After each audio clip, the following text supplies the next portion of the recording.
Hi, I'm Lauren Edmonds. I'm the founder and owner of a school that supports children with learning delays.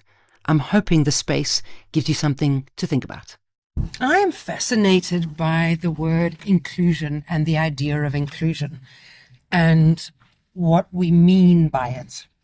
And not just what we mean by it, because the definition and how we all understand that definition of the word and what we're trying to do with it is important. But what's so much more important is the next two levels.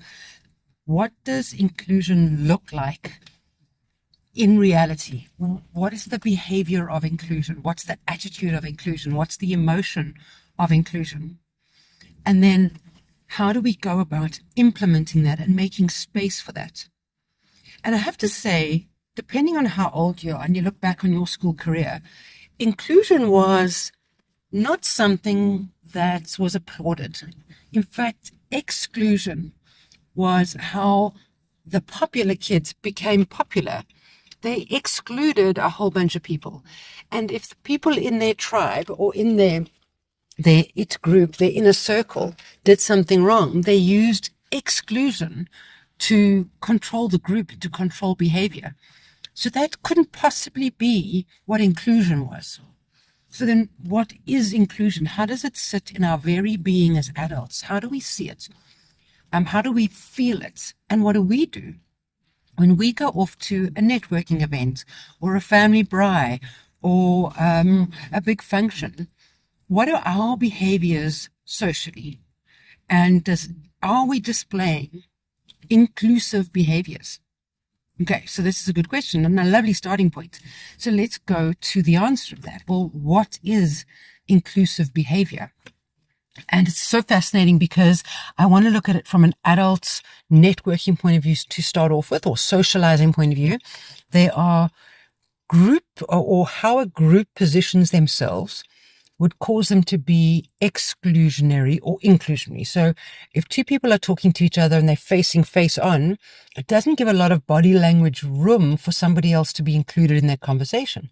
But if they both move themselves out a bit to make space for a third person, you're more likely to have somebody approach you and join the conversation. Same thing for other groups, for larger groups. So inclusion, from that point of view, with that example, shows you how inclusion is physical behavior. It's the actions we take. And then, of course, it's the language we use. So inappropriate language, inappropriate joking excludes people. Great. Okay, so we understand that. Now, what language includes people? And it's typically positive, upbeat, grounded, regulated, kind behavior is inclusionary, or kind language is inclusionary. It draws people in. It makes them feel part of something. It includes them rather than excludes them. Same could be said for jargon in language. Jargon excludes people and includes others. So if we want to be more broadly inclusionary, specifically in education, because this is where my field is, and this is what I'm talking about in this podcast, we want to help children to feel like they are included, like they have a voice, they have a space, they belong. So it really is about how we behave, act, and speak around everybody. And it starts with the adults. It starts with the teachers, and then it goes on to the parents, and then the biggest sphere around the child as well. What language do we use? And really, before all of that, it starts with self-reflection and awareness and open-mindedness to the potential to change yourself in order to change the life of somebody else. I believe it starts with willingness to look at self, ability to look at self, then the awareness of what you're doing, and then one thing at a time. I would say you take the 52 weeks in a year. Okay, maybe you take out a couple of weeks there. So let's say we're going to talk about 40 weeks in the year. What are the 40 little things you can change? And I wouldn't even plan them up front. I would just start with, I'm going to change 40 little things. What's the first thing? And when you decide on the first thing, like I'm not going to use the word no as much, because I've become aware of how often I say no, or how often I don't praise. I only speak up when they're doing something wrong. So that's the one little thing that I'm going to focus on. and I'm going to just be aware of it for a week.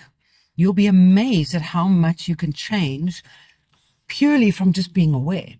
Because what happens with awareness is we start to distance the initial trigger of the behavior with the actual behavior. And the more distance we put between the trigger and the response, more distance we put in between there, the more likely we are to change our behavior. We change the response to the trigger. So awareness is the starting point. And the more aware you are, the more you move into the space of stopping before you act. If you can do more of that, that's a bit of space. You create more space. Not only are you stopping before you act, but you're stopping and then not acting. And then your brain goes to the next step, is where you get to stop and then make a conscious choice to act differently. And then you continue with that behavior, and that's how change happens. And the smaller we do it, the more specific we are in each of the asks of ourselves, the more likely we are to change behavior. And in our change of behavior, in our change of how we feel about things, our emotions, how we react, how we say things, as we change, the environment around us can't help but also be different. And that's how we can be far more inclusionary. We can be far more aware of how people get excluded from society, from us, from learning, from social situations, from friendships, from all sorts of things, and how we can change that so easily to help people to be included. And how we can really start breaking down those stigmas of the it crowd, or the popular people, or jargon, or you are not and I am this. And while I'm not advocating that we need to be all things to everybody, I really think that there have to be homogenous groups of people. We don't want to be excluding, especially when it comes to special needs. So the adults need to change first. That's my recipe for it. See how it goes, see what you think, and let's see if we can't really sort of change the pervasive nature of how children feel when they're not coping so well, and how the adults can make that experience of life so vastly different and more productive and healthier for children who struggle.